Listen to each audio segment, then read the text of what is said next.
going to go ahead and bake this loaf. It feels nice and springy, and the finger poke test is better. It's filling in more slowly.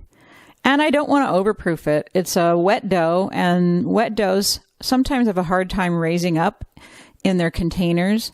But once they hit the hot stone, the moisture inside expands rapidly.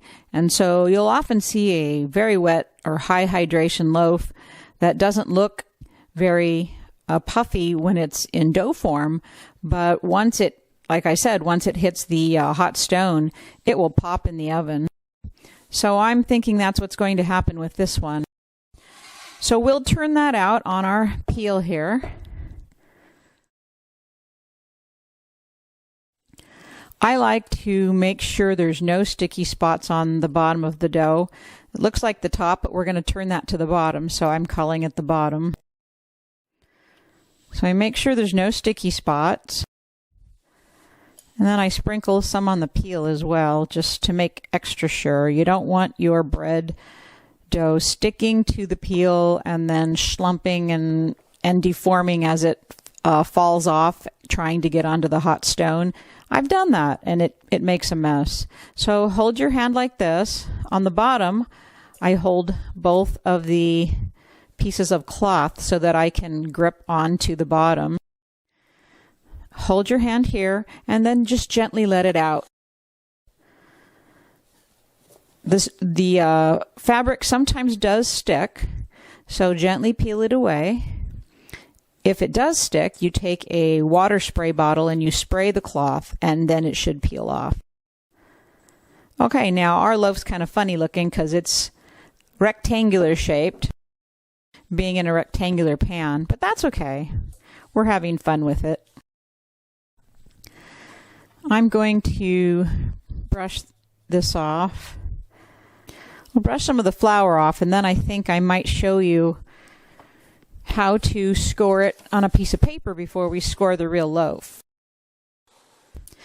Here's your loaf of bread.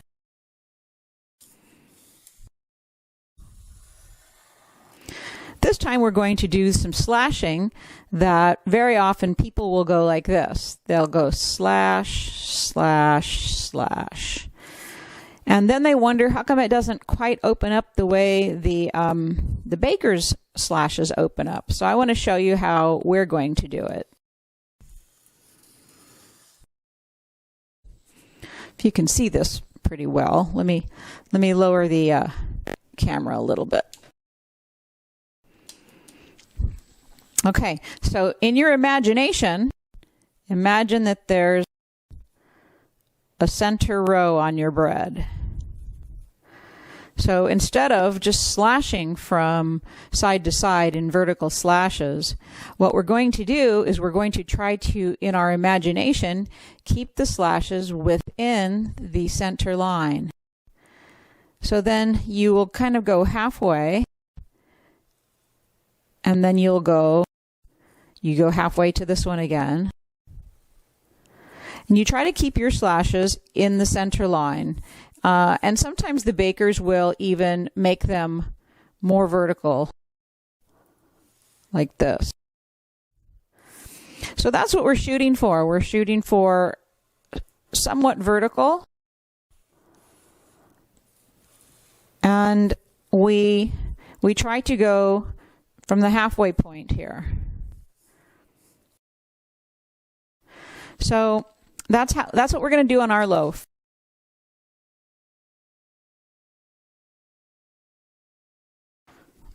So we are going to imagine that there's two rows, two imaginary lines going down the middle, and we're just going to do the best we can. The dough is very wet and it can drag, so I'm putting my lom into some water to help the blade so that it can go through the dough more easily.